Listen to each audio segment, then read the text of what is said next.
வீட்டிலே ஈஸியாக செய்கிற குல்ஃபி ரெசிபி தான் நான் இப்போ உங்களுக்கு ஷேர் பண்ணியிருக்கேன். இதுக்கு நான் first 1 litre full fat milk வாங்கியிருக்கேன். இதில் நீங்கள் தண்ணி எதுவுமே சேர்க்கக்கூடாது. இதை அப்படியே ஊற்றி நம்ம கொதிக்க வைக்க போகிறோம். இன்கேஸ் உங்களுக்கு அந்த மாதிரி எதுவும் பால் கிடைக்கலன்னா ஆவினில் ஆரஞ்சு கலர் பால் கூட வாங்கிக்கோங்க. அதுவுமே ஃபுல் ஃபேட் மில்காக தான் வருது. இதில் தண்ணி எதுவுமே சேர்க்காமல் நல்லா கொதிக்க வச்சுக்கலாம். அது கூட நான் சைடில் உங்களுக்கு என்னென்னா நட்ஸ் வேணும்னா அதை அரைச்சி எடுத்துக்கலாம். மோஸ்ட்லி ரொம்ப மாவாக அரைக்காமல் துருக்கி போட்டாலும் நல்லா தான் இருக்கும்.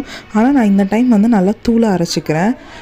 பாதாம், அதுக்கப்புறம் பூசணி விதை இதெல்லாம் போட்டு நல்லா அரைச்சி எடுத்துக்கலாம். இது கூடவே நான் ஏலக்காவும் நல்லா தூள் பண்ணி வச்சுருக்கேன். இப்போ பார்த்திங்கன்னா பால் நல்லா கொதித்து ஏடு வந்துகிட்டே இருக்கும். அந்த ஏடு எல்லாத்தையும் நம்ம சைடில் இந்த மாதிரி சேர்த்து வச்சுக்கலாம். அப்படி இல்லைன்னா அதை பால் கூடவே நல்லா கலக்கி விட்டுக்கோங்க. இப்போ நம்ம மொத்தமாக 1 லிட்டர் பால் ஊற்றிருக்கோம். இந்த 1 லிட்டர் பால் நல்லா சுண்டி 3/4 லிட்டருக்கும் கொஞ்சம் கம்மியாக வர அளவு நல்லா சுண்ட வச்சு எடுத்துக்கலாம். நல்லா இது சுண்டி வரும்போது இதில் ஆல்ரெடி பால் சுண்டி வரதுனால ஒரு ஸ்வீட்னஸ் இருக்கும். ஸோ ரொம்ப நிறைய சர்க்கரை போடாமல் 2 ஸ்பூன் சர்க்கரை மட்டும் போட்டு பார்த்துக்கிட்டு உங்களுக்கு வேணும்னா அப்புறமா நீங்கள் ஸ்வீட் ஆட் பண்ணிக்கோங்க. இப்போது சர்க்கரை போட்டு ஒரு 2 கொதி நல்லா வந்ததுக்கப்புறம் ஏலக்காய் நல்லா பொடி பண்ணி வச்சுருக்கோம் இல்லைங்களா, அது இதில் ஆட் பண்ணிக்கோங்க. ஏலக்காய் தூள் கொஞ்சம் நிறைய போட்டாலும் டேஸ்ட் நல்லாயிருக்கும். ஸோ கொஞ்சம் நிறையவே ஆட் பண்ணிக்கோங்க. இப்போ ஏலக்காய் தூள் போட்டும் நல்லா கொதிக்கட்டும். பால் ஒரு 2 நிமிஷம் மீடியம் ஃப்ளேம்லேயே பால் நல்லா கொதிக்கட்டும். இதில் எவ்வளோக்கு எவ்வளோ ஏடு விழுதோ அது எல்லாத்தையும் எடுத்து அந்த பால் கூட மிக்ஸ் பண்ணிக்கிட்டே இருங்க. அப்போ தான் நம்ம குல்ஃபி சாப்பிடும்போது அங்கங்கே நமக்கு ஏடு நல்லா ஃப்ரீஸ் ஆகி சாப்பிடும்போது நல்லாயிருக்கும். இப்போ ஒரு 2 நிமிஷம் ஆகிடுச்சு. நான் ஏலக்காய் தூள் போட்டு இப்போ நான் நட்ஸ் எல்லாத்தையும் பவுடர் பண்ணி வச்சுருக்கேன் இல்லைங்களா, அதை இது கூட ஆட் பண்ணிக்கிறேன்.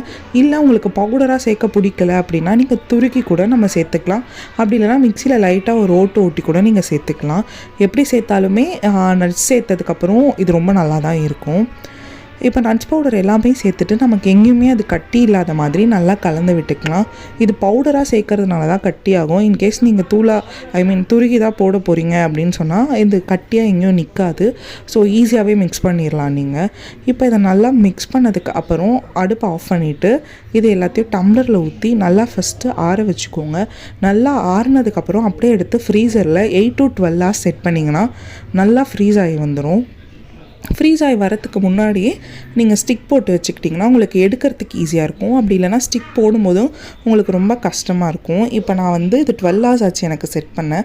இப்போ இதோட ஃபைனல் ரிசல்ட் இப்படி தான் இருக்குது. இது மேலே நான் அந்த நட்ஸ் பவுடரும் கொஞ்சம் தூவிக்கிறேன். மறக்காமல் இந்த வீடியோவை லைக் பண்ணிக்கோங்க. இந்த மாதிரி நிறைய வீடியோஸ் பார்க்கணுன்னா சேனலை சப்ஸ்கிரைப் பண்ணிக்கோங்க.